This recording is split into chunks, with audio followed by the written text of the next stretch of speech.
तेलंगाना की माता श्रीमती सोनिया गांधी जी, विपक्ष के नेता Rahul Gandhi ji, general secretary organisation केसी वेणुगोपाल जी, जो मंच पे बैठा हुआ है, सीडब्ल्यूसी नेतागण, पीसीसी अध्यक्ष, सीएलपी नेतागण, मेरा प्यारे भाई बहनों, जो धरती पे आज एक्सटेंडेड सीडब्ल्यूसी मीटिंग हो रहा है, ये धरती गांधी जी का, सरदार वल्लभ भाई पटेल का।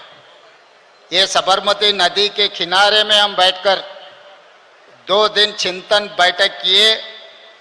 ये मोदी जो गारंटी है इस देश को तोड़ने का, ये जो कोशिश कर रहा है मोदी जी ने इस देश को तोड़कर उनके सरकार बनाने का, वो रोकने के लिए हम लोग यहाँ पर सब इकट्ठा हुए साबरमती नदी के किनारे पे। जो गांधी जी के आज सोचधारा है, कांग्रेस पार्टी आज राहुल जी के नेतृत्व में गांधी जी सोचधारा को आगे ले जाने के लिए हम लोग कोशिश कर रहे हैं। मगर इस देश में, इस देश का प्रधानमंत्री नरेंद्र मोदी जी ने गाढ़ से सोचधारा को इस देश में फैलाने के लिए कोशिश कर रहा है। इसीलिए आज इस देश में हर गांधी जी का परिवार, राहुल जी का दोस्त और मित्र, इस देश के कोने कोने से नौजवान इकट्ठा होना है।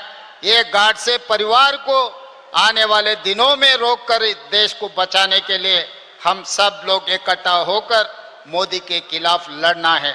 और मोदी जी के जो गारंटी है, दिल्ली में किसानों के खिलाफ काला कानून लागू किए। 14-15 महीने किसानों ने हड़ताल किए दिल्ली में, मगर उन लोगों से चर्चा नहीं किए। मोदी जी का गारंटी है मणिपुर को जला दो। इस देश में किसी को, इस देश मूलवासियों को जीने का हक छीनने के लिए मणिपुर में कोशिश किया। मगर दूसरी तरफ कन्याकुमारी से लेकर कश्मीर तक 150 दिन 4000 किलोमीटर पदयात्रा किया हुआ है राहुल गांधी जी ने। उनके गारंटी, उनके आश्वासन ये दिया हुआ है, जाति जनगणना करने के लिए, किसानों का खर्चा माफी करने के लिए, नौजवान बेरोजगार हटाने के लिए हमारे राहुल जी का वादा किए थे। महिलाओं के लिए अच्छा सोचधारा करने के लिए राहुल जी ने हम लोगों को वादा किया था।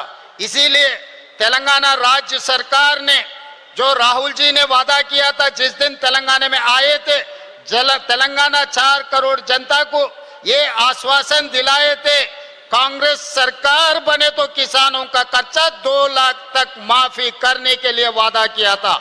हम लोग 10 महीने में 21,000 करोड़ रुपए 25,50,000 किसानों को खर्चा माफी करके दिखाए। ये राहुल जी वादा ने हमने पूरे किए।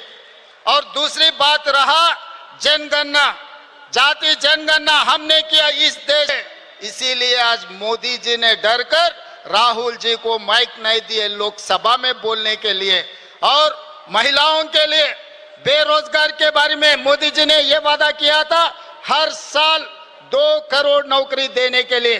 अभी 11 साल खत्म हो गए, 20 करोड़ के ऊपर नौकरी देने वाला था, मगर कहाँ दिए? मोदी जी और अमित भाई को दोनों को नौकरी मिला, मगर हर साल 2 करोड़ जनता, 2 करोड़ युवता को कहीं पर नौकरी नहीं दिया हुआ है मोदी जी ने। इसीलिए आज एक ही मेरा गुजारिश है, यहाँ से पूरा देश कोने कोने पे जो गांधीवादी है, गांधी परिवार है, जो लोग राहुल जी के साथ जोड़कर मोदी के खिलाफ लड़ाई करने के लिए तैयारी करना, हम लोग गांधी जी वारिस बनकर मोदी जी और गाढ़ से परिवार को हराना है इस देश में।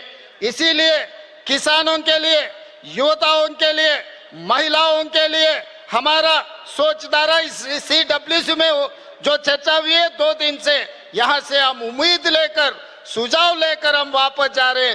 तेलंगाना में भारतीय जनता पार्टी को कदम नहीं रखने देंगे, क्योंकि मैं गुजरात या धरती से मैं कहना चाहता हूं, जिस दिन हमको आजादी नहीं मिले, जब हम लोग निजाम सरकार के नीचे रहा था, तब वल्लभ भाई पटेल जी ने नेहरू जी के नेतृत्व में हमें आजादी दिलवाए।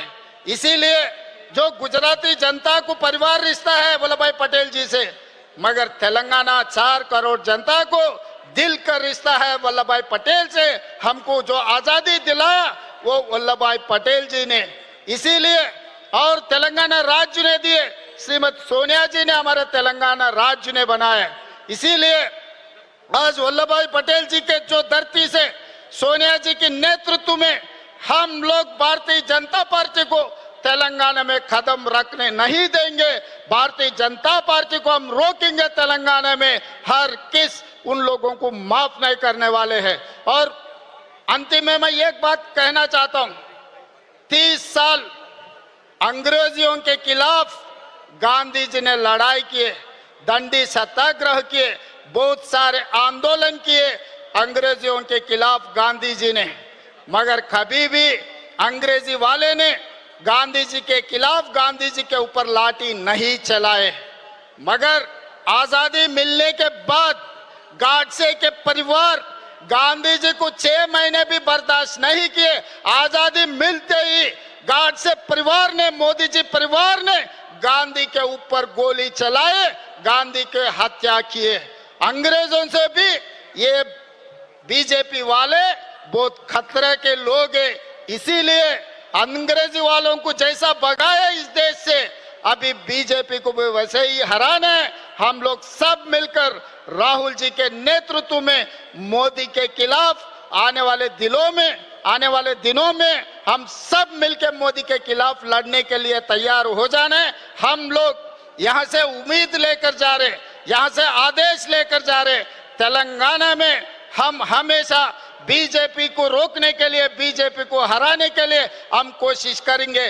बाकी राज्यों का नेता से मेरा एक ही गुजारिश है, आने वाले दिनों में भारतीय जनता पार्टी को हराने का जिम्मेदारी हर कांग्रेस पार्टी के कार्यकर्ता, हर गांधी परिवार सब ने ये वादा लेकर यहाँ से निकलना है। धन्यवाद मित्रों।